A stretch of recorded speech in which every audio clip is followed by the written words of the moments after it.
Hi everyone. So in this video we are going to see fifth sum of subsidiary books 2. So question என்னன்னு பார்த்துடலாமா?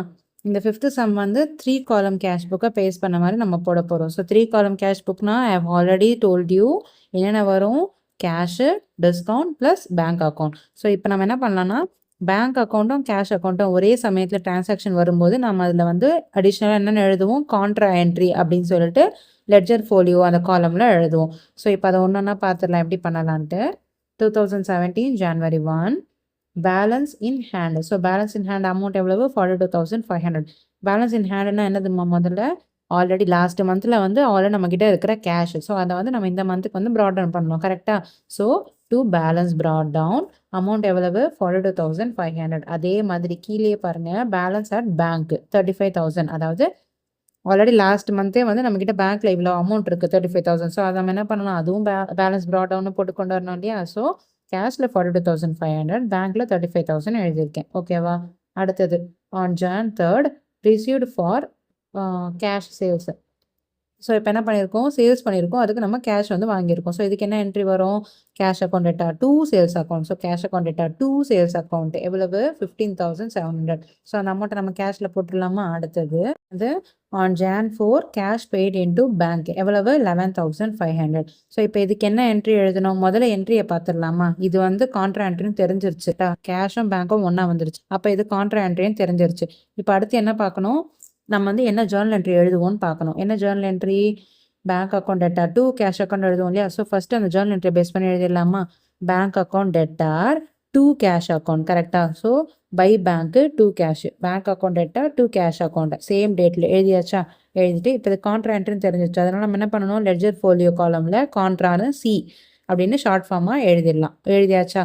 இப்போ என்ன பண்ண சொல்லியிருக்கேன் அதாவது கிரெடிட் சைடில் எப்பயுமே டிக்ரீஸ் ஆகிறது தான் எழுதணும். டெபிட் சைடில் எப்பயுமே இன்க்ரீஸ் ஆகிற வேல்யூஸ் தான் எழுதணும் கரெக்டாக. ஸோ இப்போ நம்ம என்ன பண்ணலாம்னா எதில் இன்க்ரீஸ் ஆகியிருக்கு பேங்க்கில் தான் இன்க்ரீஸ் ஆகியிருக்கு. அப்போ நம்ம இங்கே என்ன பண்ணணும் இந்த சைடில் டெபிட் சைடில் பேங்க்கில் தான் அமௌண்ட் போடணும். டூ கேஷ்னு போட்டாலும் பேங்க்கில் தான் அந்த அமௌண்ட்டை எழுதணும் ஓகேவா. அதே மாதிரி நெக்ஸ்ட்டு எதில் டிக்ரீஸ் ஆகியிருக்கு கேஷ் தான் நம்ம கையில் இருந்து காசு கம்மியாக இருக்குது கரெக்டாக. அப்போது கேஷ் தான் கம்மியாக இருக்குது அது நம்ம கிரெடிட் சைடில் போடணும் இல்லையா.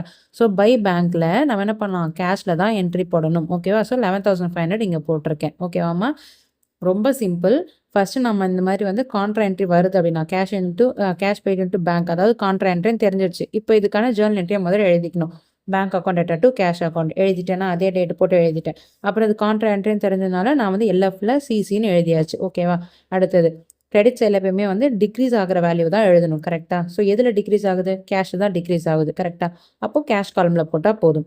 அதே மாதிரி டெபிட்டில் எப்பவுமே என்னது இன்க்ரீஸ் ஆகிற வேல்யூ தான் போடணும். எதில் இன்க்ரீஸ் ஆகுது பேங்க்கில் தான் இன்க்ரீஸ் ஆகுது. ஸோ பேங்க் காலமில் 11,500 ஓகேவா சிம்பிளா.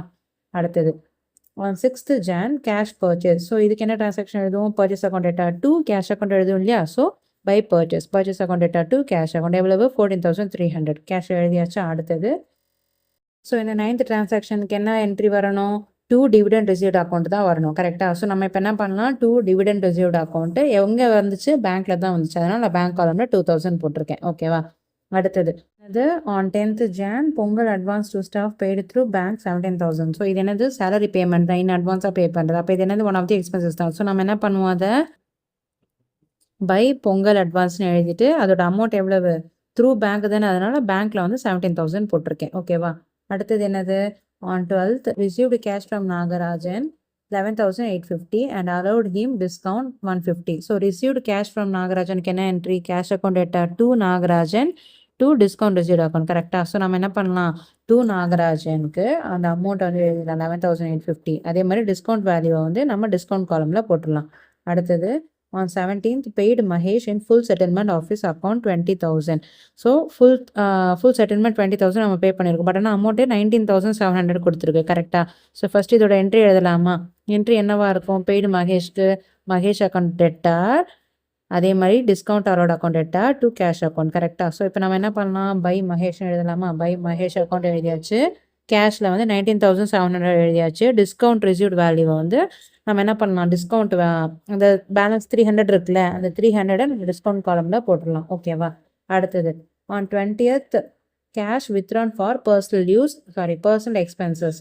So cash withdrawn for personal expenses நம்ம என்ன பண்ணுவோம், drawings account debtor to cash account தான். அதனால் நம்ம பை ட்ராயிங்ஸ் அக்கௌண்ட்டு 20,000 எழுதியாச்சு. ஓகேவா. ஸோ லாஸ்ட் டிரான்சாக்ஷன் என்னம்மா, on Jan 30th withdrawn cash from ATM for office use 1,500. So இதுக்கு என்ன என்ட்ரி வரணும், cash account debtor to bank account. இப்போ என்ன ஆகுது, ரெண்டுமே வருது, கேஷ் ப்ளஸ் பேங்க் ரெண்டுமே வருது. அப்போ இது கான்ட்ரா என்ட்ரி. ஓகேவா. ஸோ இப்போ நம்ம என்ன பண்ணலாம், முதல்ல என்ட்ரி எழுதிக்கலாமா, cash account debtor to bank account. கரெக்டாக. ஸோ பையில் வந்து பை கேஷ் அக்கௌண்ட் எழுதியாச்சு, டு பேங்க் அக்கௌண்ட் எழுதியாச்சு. ஓகேவா. So by cash to bank எழுதியாச்சு. இப்போ என்ன பண்ணலாம், அது கான்ட்ரா என்ட்ரின்னு தெரிஞ்சனால ரெண்டு சைட்லையுமே நம்ம கான்ட்ரான்னு ஷார்ட் ஃபார்மாக சீன் எழுதியாச்சு. So date 30/30 by cash to bank contra எழுதியாச்சு. நெக்ஸ்ட் என்ன சொல்லியிருக்கேன் நான், கிரெடிட் சைடில் எப்பயுமே டிக்ரீஸ் ஆகிற வேல்யூ தான் எழுதணும், டெபிட் சைடில் எப்பயுமே இன்க்ரீஸ் ஆகிற வேல்யூ தான் எழுதணும். இப்போ எதில் வந்து இன்க்ரீஸ் ஆகியிருக்கு, கேஷில் தான் இன்க்ரீஸ் ஆகியிருக்கு. ஓகேவா. ஸோ பேங்க்கில் கம்மியாகிருக்கு, கேஷில் இன்க்ரீஸ் ஆகியிருக்கு. கரெக்டாக. ஸோ கம்மியாகிறதுல நம்ம வந்து கிரெடிட்டில் எழுதணும் இல்லையா, எதில் கம்மியாகிருக்கு, பேங்க். அப்போ பேங்க்கில் தான் 1,500 எழுதணும். எதில் இன்க்ரீஸ் ஆகியிருக்கு, கேஷில். அப்போ நம்ம என்ன பண்ணணும், பேங்க்காக இருந்தாலும் கேஷ் காலமில் தான் 1,500 எழுதணும். ஓகேவா. இது புரிஞ்சிருச்சா. இப்போ என்ன பண்ணலாம், நம்ம டேலி பண்ணிக்கலாமா, இங்கே 150, டிஸ்கவுண்ட் ரிசீவ்டில் 300. இப்போ இது டேலி ஆகணும்னு அவசியம் இல்லை, நமக்கு கேஷும் பேங்க்கும் மட்டும் தான் வந்து டேலி ஆகணும். ஓகேவா. ஸோ இந்த பக்கம் ஃபுல்லாக ஆட் பண்ணிட்டா we are getting 71,550. இப்போ இங்கே வந்து எவ்வளோ ஆகுது, 6,000 சம்திங் குறையுது. ஸோ நம்ம என்ன பண்ணலாம், இங்கே அதே மாதிரி இங்கே என்ன பண்ணலாம், எல்லாத்தையுமே ஆட் பண்ணிவிட்டு இந்த அமௌண்ட்டை வந்து ரெடியூஸ் பண்ணால் we will get 6,050. ஸோ இதுதான் அந்த டிஃப்ரென்ஸ் வேல்யூ. ஓகேவா. இப்போ இதோட நம்ம ஆட் பண்ணால் we will get 71,550, the same as debit side column. ஓகேவா.